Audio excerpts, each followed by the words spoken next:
வணக்கம். சாண்டில்யன் அவர்களின் அவனி சுந்தரி அத்தியாயம் 17. பெண் அரசி. ஓலையில் கண்ட பாட்டை இளந்தத்தனை விட்டு இறைந்து படிக்க சொல்லிவிட்டு அப்புலவன் பின்தொடர நெடுங்கிள்ளியின் நீதி மண்டபத்தை விட்டு மிக அலட்சியமாக வெளியேறிய கோவூர் கிழாரை மன்னனோ மற்றவரோ தடை செய்யவில்லை. அந்த பாட்டு அவர்களை அத்தனை தூரம் அச்சுறுத்தி இருந்தது.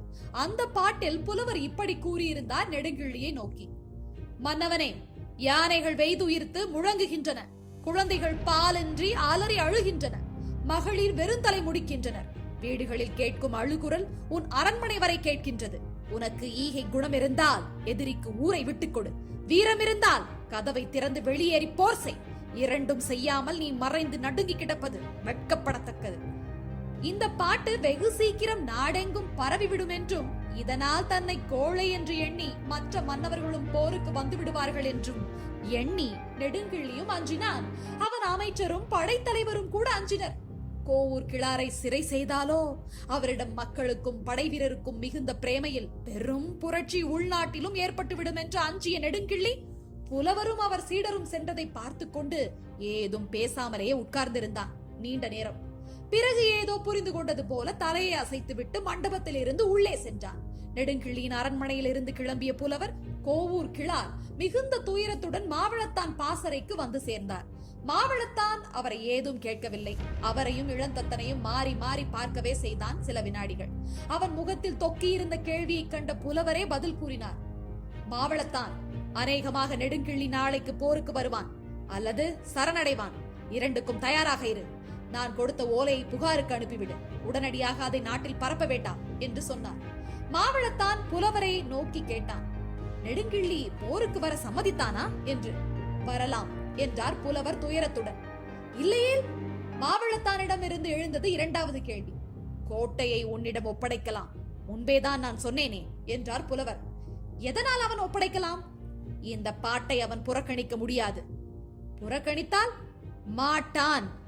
என்ன அத்தனை நிச்சயமாக சொல்கிறீர்கள்? நாங்கள் இருவரும் இங்கு உயிருடன் வந்திருப்பதே அவன் அச்சத்திற்கு அத்தாட்சி என்று புலவர் சுட்டிக்காட்டினார். புலவர் கூறிய காரணம் சரியாக இருந்ததை பார்த்த மாவளத்தான் அவர் கூற்றை ஆமோதிப்பதற்கு அறிகுறியாக தலையசைத்தான். போருக்கான ஏற்பாடுகளையும் துரிதமாக செய்ய தனது இருப்பிடத்திலிருந்து வெளியே சென்றான்.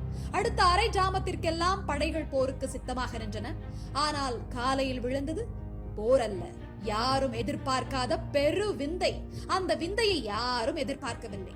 அதை பற்றி மாவளத்தான் எழுதிய ஓலையை புகாரில் 2 நாட்களுக்கு பிறகு படித்த நலங்கிள்ளி கூட அது பரம விசித்திரமாக இருந்தது. சோழ மன்னர் யாரும் அதுவரை செய்யாத செய்கை அது. புகாரின் தனது ஆஸ்தான அறையில் அந்த ஓலையை ஒரு முறைக்கு 2 முறையாக படித்தான் நலங்கிள்ளி. பிறகு அதை உடன் நின்றிருந்த அவனி சுந்தரிடமும் காட்டினான். அவனி சுந்தரியும் அதை படித்து வியப்பு நிரம்பிய விழிகளை மன்னன் மீது நாட்டினான். நெடுங்கிள்ளி இரவோடு இரவாக சுரங்க வழியாக ஓடிவிட்டாராமே. மறுநாள் கோட்டை கதவை திறந்து கொண்டு தங்கள் தம்பி நுழைந்த போது கோட்டைக்குள் உறையூர் மன்னனோ அவரது படை தலைவரோ அமைச்சரோ இல்லையாமே என்றால் வியப்பு குரலிலும் ஒலிக்க. ஆம் என்ற மன்னன் சிந்தனையில் இறங்கினான். அடுத்து என்ன செய்ய போகிறீர்கள் என்று அவனி சுந்தரி கேட்டதற்கு கூட அவன் பதில் சொல்லவில்லை. பல வினாடிகள் பிறகு பதில் சொன்ன போது வெறும் வெறுப்பு அவன் குரலில் மண்டி கிடக்கிறது. இப்படி ஒரு சோழன் எங்கள் குலத்தில் பிறந்தது கிடையாது. ஆகவே உன் சபதத்தை நிறைவேற்றுகிறேன் என்றான் நலங்கிள்ளி அவனி சுந்தரியை நோக்கி. என் சபதத்தையா? ஆம், நெடுங்கிள்ளி கிள்ளிவளவரை கொன்ற விதத்தை நீ சொல்லவில்லையா? சொன்னேன். அவன் தலையை கிள்ளி கொண்டு வரும் வரை நீ மணக்க முடியாது என்று கூறவில்லையா? கோரினேன். இதை கேட்ட நலங்கிள்ளி எதிரே ஓலை கொண்டு வந்த தூதன் இருந்ததையும் மறந்து கோபத்தால் அவனி சுந்தரியின் தோளை இறுக பிடித்து, அவன் தலையை நானே கிள்ளி கொண்டு வருகிறேன் என்று சற்று இறைந்தே கூறினான். அவனி சுந்தரியின் கண்களில் அச்சம் உதயமாயிற்று. நீங்களா என்று கேட்டாள். ஆம், நானேதான். இந்த மாதிரி ஒரு கோழையை இனி உயிருடன் விட்டு வைப்பது தவறு. என்னால் துரோகத்தை பொறுக்க முடியும், ஆனால் வஞ்சக கொலையையும் அதை விட எளிய கோழைத்தனத்தையும் பொறுக்கவே முடியாது. ஆகவே நானே போகிறேன் உறையூருக்கு என்று சீறினான் நலங்கிள்ளி. உறையூரை முற்றுகையிடப் போகிறீர்களா என்று வினவினாள் அவனி சுந்தரி. ஆம். அப்படியானால் இங்கு புகாரை யார் பாதுகாப்பார்கள்? என் தம்பி மாவளத்தானே அனுப்புகிறேன். அவர் வரும் வரை ஒருவரை நியமிக்கிறேன். இதை சொன்ன நலங்கிள்ளி எட்ட நின்ற தூதனை நோக்கி, டே, நீ சென்ற அமைச்சரை அனுப்பு என்று உத்தரவிட்டான். அமைச்சர் வரும் வரை தனது ஆசனத்தில் உட்கார்ந்து ஆழ்ந்த யோசனையில் இருந்த நலங்கிள்ளி, அமைச்சர் பெருமானே, நான் போர் முனைக்கு செல்கிறேன், நெடுங்கிள்ளியை கொல்ல என் பயணத்திற்கு ஏற்பாடு செய்யுங்கள் என்றான் சர்வசாதாரணமாக. திடீரென பிறப்பிக்கப்பட்ட அந்த உத்தரவை நோக்கி அமைச்சர், நேற்றுடன் கிள்ளிவளவர் அந்திம சடங்குகள் முடிந்துவிட்டன, நீங்கள் போகலாம், ஆனால் என்று இழுத்தார். ஆனால் என்ன என்று வினவினான் மன்னன். புகாரில் நீங்களும் தம்பியும் இல்லாமல் போவது என்று இழுத்தார் அமைச்சர்.